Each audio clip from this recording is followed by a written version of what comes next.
যে এই মিলাদুন নবীর আলোচনাকে আমরা যেন কারো বিরুদ্ধে কথা বলার মাঠ না বানাই। বুঝেন নাই কথাটা? আমাদের কাজ হবে কি? নবীর আদর্শ তুলে ধরা, নবীর মহব্বতের কথা তুলে ধরা, নিজের ঈমানকে জাগ্রত করা, সন্তানকে সচেতন করা, সমাজকে খবর পৌঁছে দেওয়া, অন্য ধর্মের সামনে, মানুষের সামনে নবীজির আদর্শ তুলে দেওয়া। এটাই যেন আমাদের আদর্শ হয়, এটাই যেন আমাদের মানহাজ হয়। আল্লাহ তৌফিক দান করুন, আমিন। নবুয়তের প্রকাশের আগের জীবন আমাদের প্রয়োজন নাই, এরকম হঠাৎ হঠাৎ কেউ বলে ফেলছে না কোনো কোনো সময়। এভাবে বলাটা আদবের খেলাফ। নবীর পরিচয়টা আমরা জানবো। রুহের জগতে তিনি নবী, তিনি সকল নবীদের নবী। তিনি যখন মায়ের গর্ভে আসেন তখনও তিনি নবী, সুবহানাল্লাহ। তিনি যখন জন্ম নিয়েছেন, শিশু ছিলেন, তখনও নবী নাকি? আব্বাস রাদিয়াল্লাহু বলছেন, আমি বুঝতে পারছি আপনি বিশেষ কেউ, কারণ আমি যেদিন দেখছি আপনি যেদিকে চেহারা ফিরান চাঁদ ওই দিকে চলে যায়, সুবহানাল্লাহ। শিশুকালে আপনার নবী নবী ছিলেন। নবীজি বলেন, আমি মক্কা শরীফের ওই পাথরটাকে চিনি যার সামনে দিয়ে আমি যাওয়ার সময় সে বলেছে আসসালামু আলাইকা ইয়া রাসূলুল্লাহ। তাহলে সেই হাজার হাজার আপনার নবীকে চিনত। আর মানুষের কাছে আল্লাহ তাআলা তার হিকমার প্রজ্ঞার একটা অংশ হিসেবে আল্লাহ তাআলা আপনার নবীকে 40 বছর বয়সের সময় তার নবুয়তে প্রকাশ হয়েছে নাকি? কেউ যদি সারা জীবন আল্লাহর ইবাদত করে আর রাসূলুল্লাহর অনুসরণ করে না, সে কি জান্নাতে যেতে পারবে? আল্লাহ তার হাবিবের অনুসরণকে তার অনুসরণ বানাইছেন, মাইয়ুতির রাসূল ফাকাদ আতা আল্লাহ, সুবহানাল্লাহ। ডক্টর ইউসুফ আল কারজাবির নাম অনেকে শুনছেন, সমকালীন বিশ্বে অনেক পরিচিত এক নাম। তিনি নিজে মিলাদুন নবী সম্পর্কে এই বক্তব্য দিয়েছেন যে দেখেন, এই কথাটা বলা সাজে না যে রাসূলুল্লাহর সাহাবায়ে কেরাম এই কাজ করছেন কিনা, কারণ তারা তো রাসূলুল্লাহকে নিয়ে প্রত্যেক দিনই উদযাপন করছেন, আলহামদুলিল্লাহ। সুতরাং আমরা এটা একটা সুযোগ হিসাবে নেব যে আমরা এই মহান নবীকে নিয়ে, আমাদের হাবিব সাল্লাল্লাহু আলাইহি সাল্লামকে নিয়ে বসার একটা সুযোগ আমাদেরকে করে দিয়েছেন। এই যুগের আরেকজন আমাদের তরিকার ইমাম সৈয়দ এবং শায়েখ আল্লামা আল মুহাদ্দিস মুহাম্মদ ইবনে আলবী আল মালিকি রাহিমাহুল্লাহ, তিনি তার বক্তব্যের মধ্যে বলেছেন যে আল্লাহ তাআলা তার হাবিবকে যে এমন একটা দিন এবং মাসে পাঠাইছেন, যদি এটা হইতো আমাদের সমাজে সন্তানের জন্মের যে সময়টা, সেটা যদি জুমাবারে হয়, মানুষ খুশি হয়, আনন্দিত হয়, এটা নিয়ে গৌরব করে। সেটা যদি ঈদের রাত হয়, মানুষ বলে বাহ, এই লোকের 2 ঈদ একসাথে হয়েছে। এভাবে সেটা যদি রমজান মাস হয়, সেটা যদি ঈদের দিন হয়, তাহলে আমরা খুশি হই। কিন্তু আল্লাহ তার হাবিবকে এইরকম কোনো মাসে দেন নাই যেটা আগে থেকে ফজিলতপূর্ণ। যেমন জুমার দিনটা আগে থেকে, সৃষ্টির প্রথম থেকে আল্লাহ এটাকে ফজিলত দান করেছেন, কারণ এই দিনে আদমের জন্ম হয়েছে, সুবহানাল্লাহ। সেটা ইহুদি নাসারারা এটা হারাই ফেলছিল। আমাদের রাসূলুল্লাহকে আল্লাহ তাআলা এটা আবার এই দিনটাকে, তার উম্মতকে আল্লাহ এটাকে দান করেছেন, জুমার দিনটা। ইহুদিরা, খ্রিস্টানরা তারা এটাকে শনি রবিবারে বদলাইয়া ফেলছিল। সেই দিনটা আমরা পেয়েছি। সেই দিন আগে থেকেই মুতাবাররক, সেই দিন আগে থেকেই মুতাবাররক। কিন্তু সেই দিন আল্লাহর নবী আসেন নাই, রমজান মাসে আসেন নাই, হজের মৌসুমে আসেন নাই। আল্লাহর নবী এমন শবে কদরের সময় না, মানে এইভাবে যে সমস্ত দিন রাত আমরা বলি, এগুলোকে চাইলে আল্লাহকে মিলাইয়া দিতে পারতেন না। যেমন ধরেন 10 তারিখ মুহররমের একটা মুবারক দিন, তো এই দিনে কিন্তু আরেকটা বড় ঘটনা ঘটছে। পৃথিবীর প্রথম থেকে এটা সম্মানিত দিন, কিন্তু এই দিনে আবার হোসেন রাদিয়াল্লাহু দুনিয়া থেকে বিদায় নিয়েছেন। তো এটা কি আল্লাহর ইচ্ছার বাইরে হয়েছে? আল্লাহ চাইলে তো এভাবে মিলাইয়া দিতে পারেন। তো এই সমস্ত দিন এবং মাসের সাথে না মিলাইয়া আল্লাহ সুবহানাহু ওয়া তাআলা কি করলেন, এমন একটা দিন এবং মাস দিলেন যেটা 2টা দর্শন এটার মধ্যে। প্রথমত, আমরা যারা আছি সাধারণ মানুষ, তারা মাস এবং দিন থেকে বরকত গ্রহণ করি। আল্লাহ যেন বলতে চাইলেন দিন এবং মাস আমার নবীর কারণে বরকতময় হবে, সুবহানাল্লাহ। নবী বরকত নেবেন না, নবী থেকে দিন এবং মাস বরকত নেবে। সোমবার মুবারক দিন কিনা, রোজা রাখার দিন কিনা। রাসূলুল্লাহ সাল্লাল্লাহু আলাইহি ওয়াসাল্লাম বেশি বেশি রোজা রাখতেন। জিজ্ঞাসা করেছে, ইয়া রাসূলুল্লাহ, কেন রোজা রাখেন সোমবারে? নবীজি ফরমায়েছেন, ফিহি উলিদতু ওয়া ফিহি উনজিলা আলাইয়া, এই দিনে আমি জন্মগ্রহণ করেছি, এই দিনে আমার উপর কোরআন নাজিল হয়েছে। রাসূলুল্লাহ তার ওয়ালাদতের শুকরিয়া আদায়ের জন্য সোমবারে রোজা রেখেছেন, এবং সে কারণে এই দিন রোজা রাখা সুন্নত হয়ে গেল। তাহলে এটা থেকে মুবারক দিন হয়ে গেল, সুবহানাল্লাহ। তাহলে আমাদের নবীর আগমনের কারণে মাস এবং দিন সম্মানিত। দেখেন, নামের সাথে একটা সুন্দর মিল আছে। রবি শব্দের অর্থটা কি? তারা মাদ্রাসায় বসেন, তারা জানেন বসন্তকাল। বসন্তকালে কি হয়?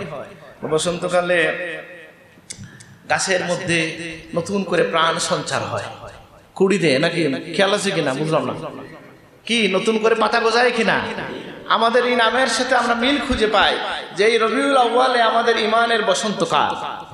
এই সময়ে আমাদের হব্বে রসুলের মধ্য দিয়ে, রসুল্লাহর সিরাত আলোচনার মধ্য দিয়া, নবীজির মিলাদের মধ্য দিয়ে, নবীজির বারাকাত পূর্ণ মিলাদের কথা, নবীজির আখলাকের কথা, সুন্নতের কথা আলোচনা করে আমাদের ইমানের বসন্তকাল শুরু হয় আলহামদুলিল্লাহ। তো সেই জন্য আমরা এটাকে কাজে লাগাবো। আমি প্রস্তাব করি, যেমন আমার মসজিদও আমি সবাইকে বলি ভাই একদিন আমরা বসে দোয়া করবো, মিলাদ পড়বো, কিন্তু আল্লাহ রসুলকে নিয়ে যেন আমরা প্রতিদিন আমাদের একটু রুটিন থাকে, এইভাবে একটা জীবন করতে পারি। আল্লাহ তুমি তৌফিক দান করো। আমি বলছি যে যেহেতু আমার গাড়ির সময় অল্প, আমি সর্বোচ্চ 25 মিনিট কথা বলতে হবে, তাড়াহুড়া করে বলতেছি।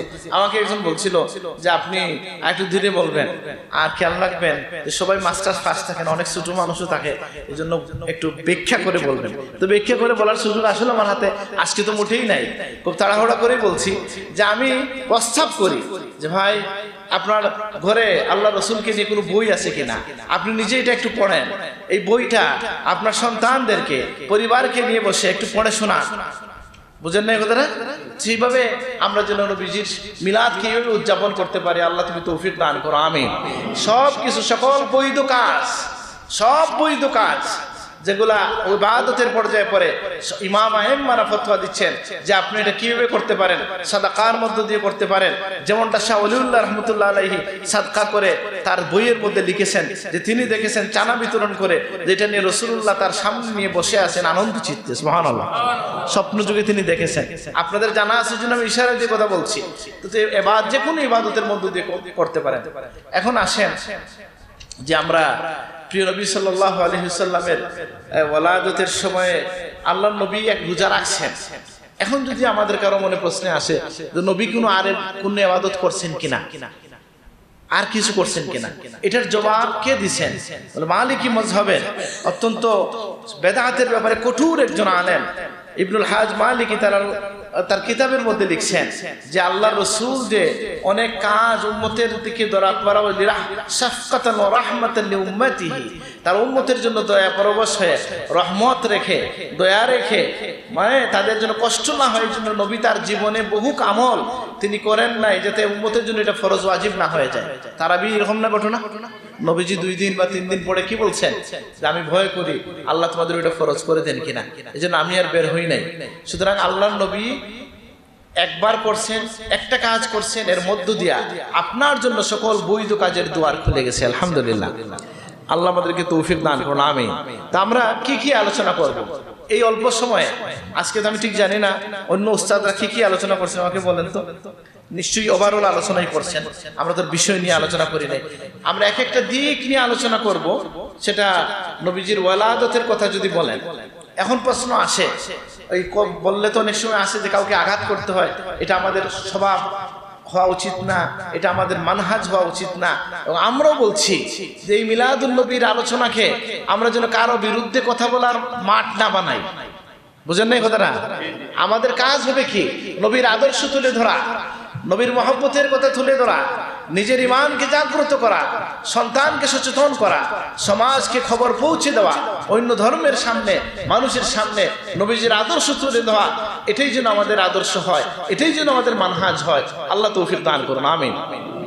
দেখেন, আমরা একটা বিষয় বলি, আমার ব্যক্তিগত অভিজ্ঞতা, যে বর্তমান সময়ে বহু চিন্তক মানুষ যারা ধরেন সরাসরি এরকম তাসাউফের ধারার মানুষ না, তারাও এটা স্বীকার করেন যে মিলাদুন নবীর মাধ্যমে যে আমাদের সমাজে যে সাংস্কৃতিক জাগরণ তৈরি হয়, এটার কোনো বিকল্প নাই।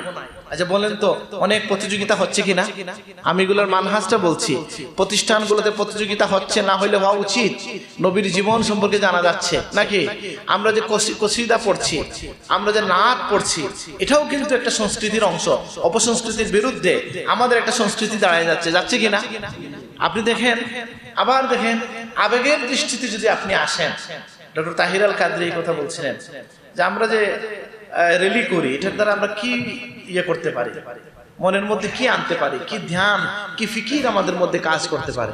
ফিকিরটা এরকম হইতে পারে যে আপনি যদি নবীর দুনিয়ায় আগমনের ইতিহাস শুনেন, সকল ভার্জন জি শরীফ দেখেন, ইতিহাসগুলো খুলে দেখেন, সেখানে পাবেন। আমার কাছে অনেক কাগজ এখানে আসছে, সমস্ত সৃষ্টি জগৎ আনন্দে উদ্বেলিত হয়েছিল। আরেক দিন ঠিক এই দিনেই নবীজি মদিনায় তৈবায় তশরিফ নিছেন হিজরত করে।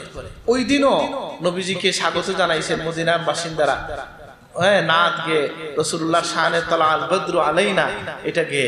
তাহলে আমরা যেন আমাদের মনের ভাষা এটা বলতে চাই, আমরা আমাদের মন যেন এই কথা বলতে চায় যে ইয়া রাসূলুল্লাহ, আমরা ওই সময় ছিলাম না, আমরা সময়টা হারাইছি, কিন্তু আমরা আপনার শানে কথা বলার, নাত পড়ার ফজিলতটা হারাইতে চাই না।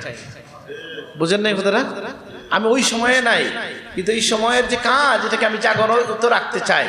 সেই স্মৃতির জাগরণ হিসাবেও আপনি যদি রাস্তায় বের হয়ে শালীনভাবে নবীজির শান বলেন, তাহলে ওই সময়ের আনসার যে সুন্নতের জাগরণ হইল, আবার আপনার নিজের ইমানের চেতনাও বাড়লো, সমাজের মধ্যে এই সমাজ খবরটা পৌঁছে দেওয়া গেল। তো যাই হোক, আমি যেটা বলছিলাম, আমাদের একটু দায়িত্ব হবে এটা যে আমরা আল্লাহ নবীর জীবনের নানা দিক নিয়ে আলোচনা করব। বিশেষ করে মিলাদের সময়, ওলাদতের সময় রাসূলুল্লাহর যে সকল বৈশিষ্ট্যের প্রকাশ ঘটছে, সেগুলা নিয়ে আমরা আলোচনা করব। আমি যেহেতু আশা করি আগের আলোচকগণ এই বিষয়ে আলোচনা করছেন, আমি লম্বা বলতে চাই না, ইশারা দিচ্ছি যে আল্লাহ নবীর যে দুনিয়া আসার সময় যে অলৌকিক বিষয়গুলা,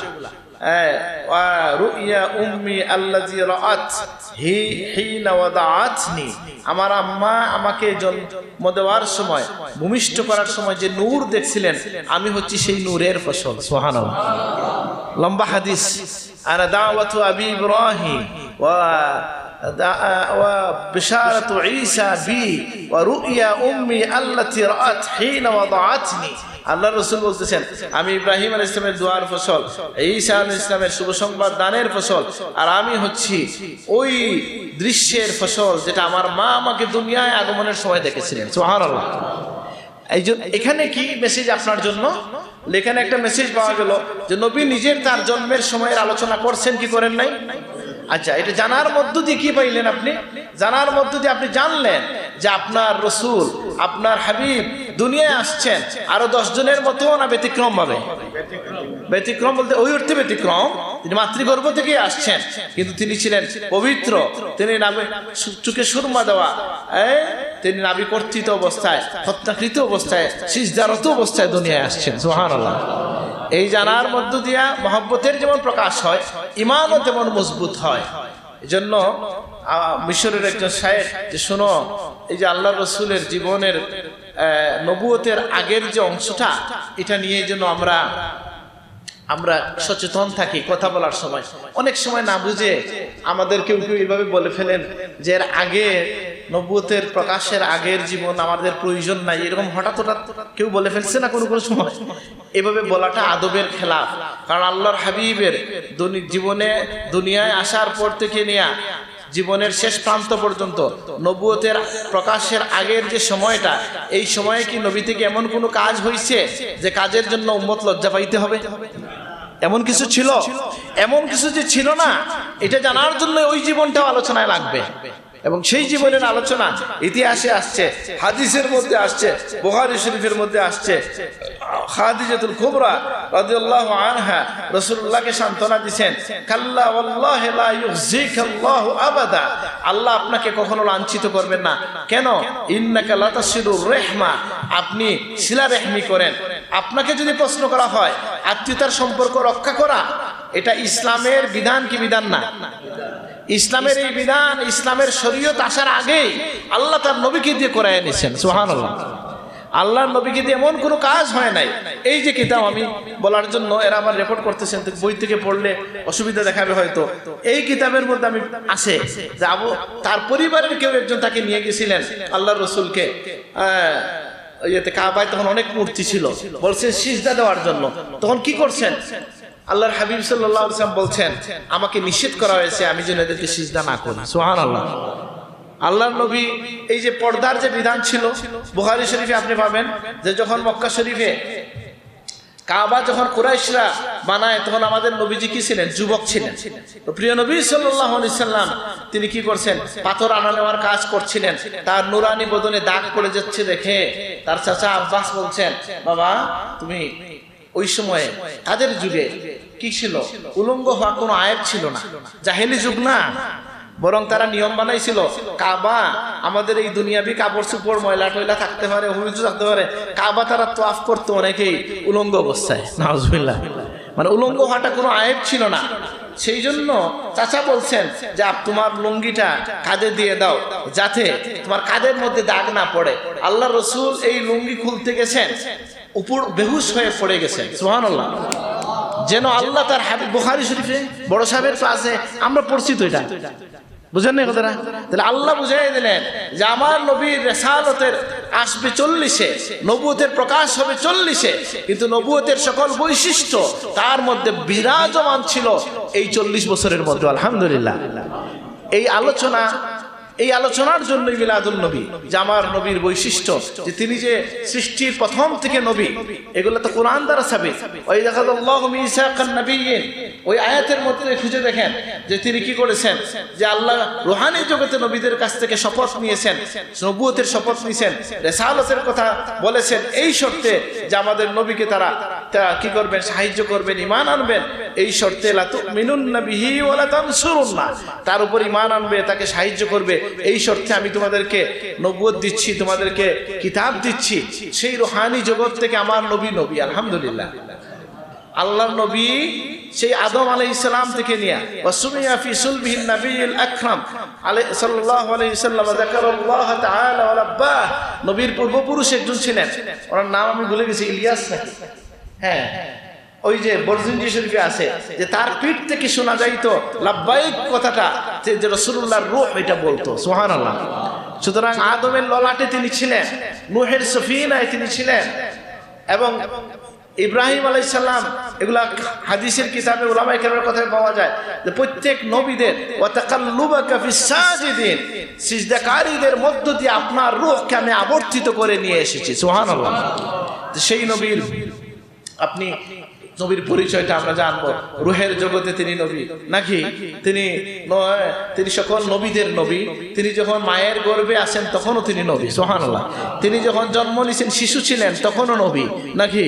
আব্বাস রাদিয়াল্লাহু আনহু বলছেন, আমি বুঝতে পারছি আপনি বিশেষ কেউ, কারণ আমি যেদিন দেখছি আপনি যেদিকে চেহারা ফিরান চাঁদ ওই দিকে চলে যায়, সুবহানাল্লাহ। শিশুকালে আপনার নবী ছিলেন। নবীজি বলেন, আমি মক্কা শরীফের ওই পাথরটাকে চিনি, যার সামনে দিয়ে আমি যাওয়ার সময় সে বলেছে আসসালামু আলাইকা ইয়া রাসূলুল্লাহ। তাহলে সেই হাজার আপনার নবীকে চিনত, আর মানুষের কাছে আল্লাহ তাআলা তার হিকমার প্রজ্ঞার একটা অংশ হিসেবে আল্লাহ তাআলা আপনার নবীকে 40 বছর বয়সের সময় তার নবুয়তে প্রকাশ হয়েছে নাকি? তাহলে আমরা মিলাদুন নবীর আলোচনার একটা বিষয় এমন যে আপনার নবীকে আল্লাহ যে বিশেষ বৈশিষ্ট্য শিশুকালে দিয়েছেন, কৈশোরে দিয়েছেন। নবীর যে আদালতের কথা বলা হচ্ছে, যে হালিমা যে তার একটা দুধ ভাই ছিল, নবীজির একজন দুধ ভাই ছিলেন না, সকলেই জানেন। সেই বলা হচ্ছে যে আমাদের নবীজি তার আম্মাজান দুধমা হালিমা, হ্যাঁ, তিনি একটা স্তন পান করতেন, একটা ভাইয়ের জন্য রেখে দিতেন, সুবহানাল্লাহ। এরপরে হালিমাকে তারা জিজ্ঞেস করছে, তার সাথীরা, বান্ধবীরা, যে তুমি রাতের বেলা, এই অভাবের দিনে রাতের বেলা ঘরের মধ্যে কি আলো জ্বালাইয়া রাখো, এটা কি অবস্থা? তিনি বলছে, আল্লাহে লাম উখিদু নারা, আল্লাহর কসম আমি কোনো আলো জ্বালাই না, আমার ঘরে যে শিশু আছে এটা তার চেহারার আলো, সুবহানাল্লাহ। তো এই কথা শুনলেন যে আমার কোনো ভাই যদি মনে করেন এখানে আমলের কিছু নাই, ভাই আমলের আগে আরেকটা লাগে, ঈমান। এই কথা শুনে ঈমান মজবুত হয়, সুবহানাল্লাহ। ঠিক আছে কিনা? তা আলহামদুলিল্লাহ আমরা সেই আলোচনা করব। আমরা যেহেতু আমাদের সময় কম, আমি লম্বা জায়গায় যাচ্ছি না। আপনার নবীর তুলনামূলক একটা আলোচনা আমি অনেক জায়গায় করছি, যেটা আমি আপনাদেরকে স্মরণ করাই দিতে চাই। এটা খুব মজা লাগছে আমার কাছে, যে দেখেন তো আমাদের ইয়ের মধ্যে আমাদের ধর্মে সবচেয়ে বেশি যে নবীর কথা আলোচিত হয়, নামাজেও যে নবীর কথা আসে, তিনি হচ্ছেন ইব্রাহিম আলাইহিস সালাম নাকি? আল্লাহুম্মা সাল্লি আলা সাইয়্যিদিনা মুহাম্মদ ওয়া আলা আলি সাইয়্যিদিনা মুহাম্মদ কামা সাল্লাইতা আলা সাইয়্যিদিনা ইব্রাহিম ওয়া আলা আলি ইব্রাহিম ইন্নাকা হামিদুম মাজিদ। ইব্রাহিম আলাইহিস সালামের উপর আপনি সালাত পাঠ করেন। সুন্নতে ইব্রাহিমী কুরবানি থেকে নিয়া, মুছ কাটা থেকে নিয়া, নখ কাটা, এগুলো আছে কিনা? ইব্রাহিমী আদতগুলো আমাদের মধ্যে আছে নাকি? তিনি হচ্ছেন খলিলুল্লাহ, জান্নাতে যাওয়ার তসবিহ শিখিয়ে দিয়েছেন। আমাদের নবী আসার জন্য তিনি দোয়া করেছেন।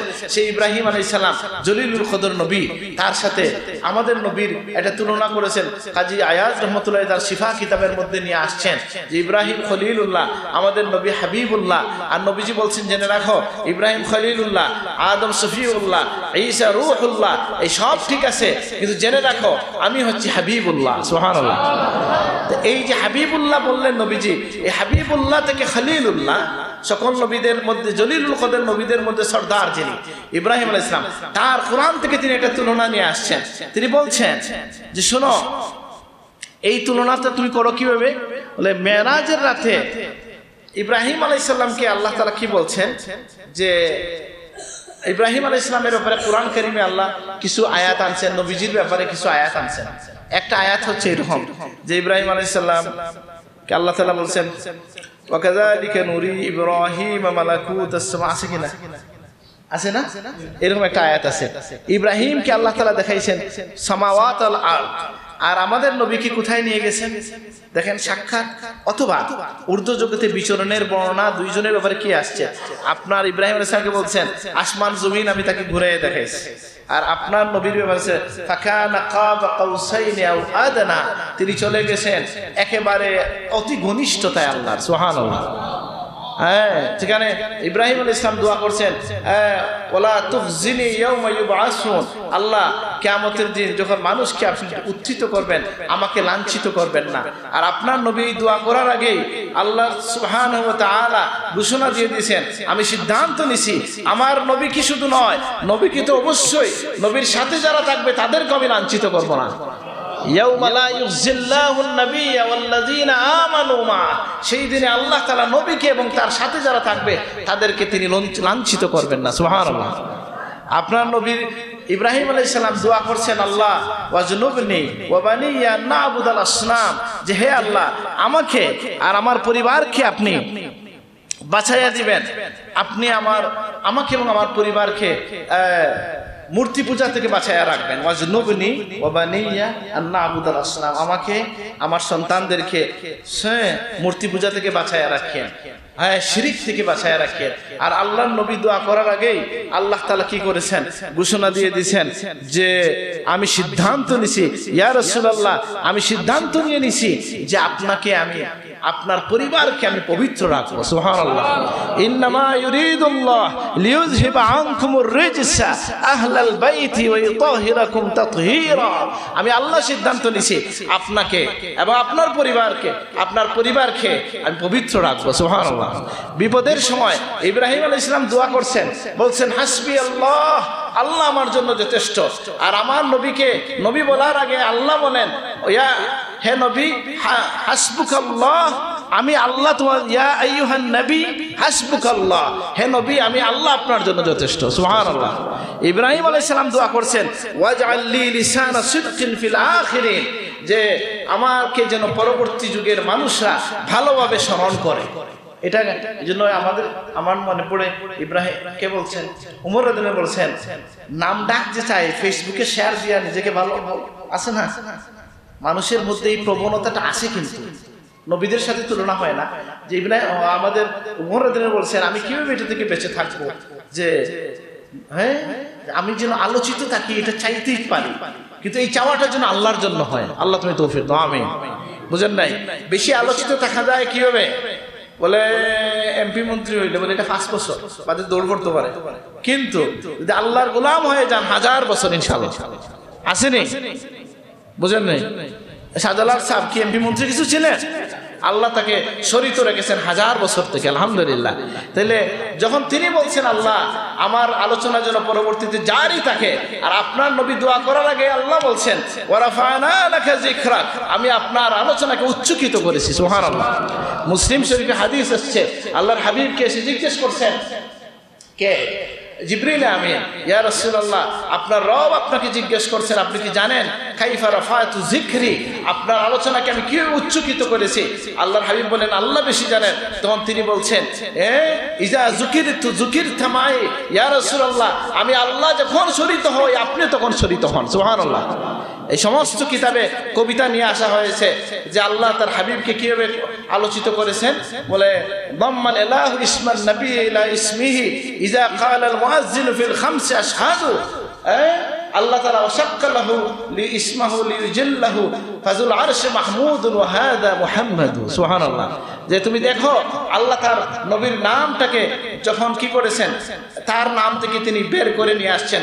আল্লাহর নাম মাহমুদ, আমার নবীর নাম মুহাম্মদ সাল্লাল্লাহু আলাইহি ওয়াসাল্লাম।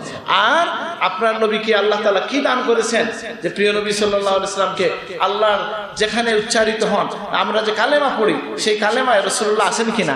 লা ইলাহা ইল্লাল্লাহ। আজানের সময় যখন বলা হয় আশহাদু আল্লা ইলাহা ইল্লাল্লাহ, তারপরে কি নামাজটা খাস ভাবে আল্লাহর জন্য, সেখানে আছে আসসালামু আলাইকা আইয়ুহান নবী ওয়া রাহমাতুল্লাহ। এজন্য এটার উপরে আমি একটা বিস্তারিত নোট নিয়ে আসছিলাম, আমার হাতে তো সময় নাই এটা বলার জন্য। হাসান কাতাদা প্রত্যেকে আলাদা আলাদা ব্যাখ্যা দিয়েছেন।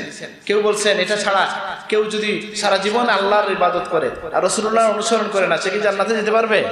আল্লাহ তার হাবিবের অনুসরণকে তার অনুসরণ বানাইছে, মাইয়ুতির রাসূল ফাকাদ আতা আল্লাহ। সুবহানাল্লাহ। এইভাবে আল্লাহ তার হাবিবকে সম্মানিত করেছেন। তো দেখেন আমরা অনেকটা বর্ণনা পেয়ে গেলাম যে ইব্রাহিম আলাইহিস সালামের ব্যাপারে, যে আমরা যখন তিনি যখন বলছেন আমার জন্য আল্লাহ যথেষ্ট, আল্লাহ বলছেন আমি আমার নবীর জন্য যথেষ্ট। তিনি বলছেন আমার পরিবারকে বাঁচান, আল্লাহ বলছেন আমি সিদ্ধান্ত নিয়েছি আমার হাবিবের পরিবারকে আমি বাঁচাইয়া দেবো। সুবহানাল্লাহ। তিনি বলছেন আল্লাহকে আমার জন্য লজ্জিত করিয়েন না। আল্লাহর হাবিবকে আল্লাহ নিজে থেকে ঘোষণা দিয়েছেন তাকে এবং তার সাথীদেরকে কিয়ামতের দিন লজ্জিত করা হবে না। তিনি বলছেন আল্লাহ আমার আলোচনা যেন জারি থাকে। আল্লাহ বলছেন আমি সিদ্ধান্ত নিয়েছি আমার নবীর আলোচনা কিয়ামত পর্যন্ত জারি থাকবে। সুবহানাল্লাহ। তাহলে এই সম্মানের কথা বলার মধ্য দিয়া আপনার আমার মধ্যে ঈমান কি জাগ্রত হয়, যে আমরা সৌভাগ্যবান যেমন নবীর উম্মত হতে পেরেছি। সুবহানাল্লাহ, আলহামদুলিল্লাহ। এই শুকরিয়ার জন্য এই মাহফিল, এই শুকরিয়া যখন আপনি আদায় করবেন, আপনার জন্য হাদিস এসেছে অনেক কিতাবের মধ্যে পাবেন। মুআবিলাতুন থেকে বর্ণিত হাদিস আছে কি, যে আল্লাহ রাসূলের সামনে নবীজি মসজিদে যাচ্ছে, গিয়ে দেখলেন কিছু লোক বসে আছে। নবীজি বললেন মা জালাসাকুম, কি জিনিস তোমাদেরকে বসাইছে? তারা বলছে নাহমাদুল্লাহ আলা, আল্লাহ আমরা শুকরিয়া আদায় করছি এই জন্য নেমাতুল ইসলাম, ইসলামের জন্য, কোরআনের জন্য, এবং আল্লাহ যে আপনাকে আমাদের মধ্যে পাঠাইছেন এই জন্য। নবীজি তিনবার জিজ্ঞেস করলেন আজকের মজলিসটা কি নবীকে নিয়ে না? আর নবীকে নিলে আপনি সব পাইছেন। নবীর সাথে কোরআন আছে কি নাই, ইসলাম আছে কি নাই? তাহলে নবীজি কি বললেন আল্লাহু আজলাসাকুম ইল্লা যাকা, শুধু কি এই কারণে বসছো? ইয়া রাসূলুল্লাহ। তিনবার নবী জিজ্ঞেস করলেন, তারপরে বললেন আমি তোমাদেরকে প্রশ্ন করি না এই জন্য যে আমি তোমাদেরকে বিশ্বাস করছি না, বরং এইমাত্র জিবরিল আমিন এসে আমাকে বললেন তোমাদের এই মজলিসকে নিয়ে আল্লাহ উর্দু জগতে গৌরব করতেছেন। সুবহানাল্লাহ। সেই জন্যই আমাদের ঈমান রক্ষার জন্য, ঈমানকে মজবুত করার জন্য, সন্তানদেরকে ঈমানের উপর সাবিত কদম রাখার জন্য এবং আমাদের সমাজকে ইসলামের রঙে রঙিন করার জন্য এই সমস্ত মাহফিল বেশি হওয়া দরকার না কম হওয়া দরকার? আর সেই জন্যই আল্লাহ সুযোগ করে দিয়েছেন এমন একটা মাস, এমন একটা দিন, যে মুসলমানের মানুষের, যেটা বলছিলাম ইমাম মুহাম্মদ বিন আলবী আল মালিকি রাহমাতুল্লাহ বলতেছেন, এমন একটা মাস এবং দিনে আল্লাহ তাআলা আমাদের নবীকে পাঠিয়েছেন যে মাসের দিনে আমাদের আর কোনো ব্যস্ততা নাই রাসূলুল্লাহ ছাড়া। বুঝেন নাই? হজের সময় কইতা যে আমরা তো হজ নিয়ে ব্যস্ত আছি, আছে না?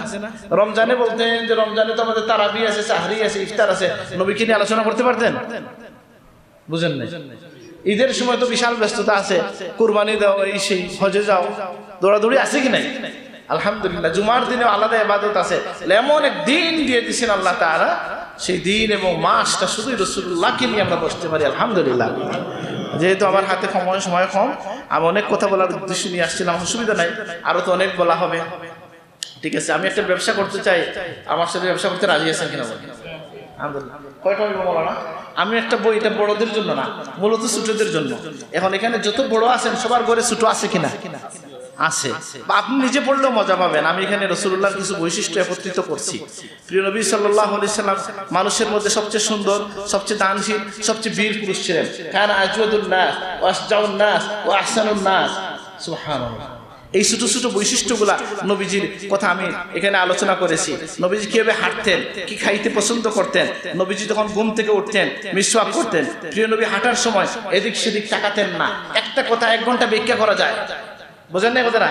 এইরকম ছোট ছোট কিছু কথা এখন না আমি বলতেছি, রাখেন।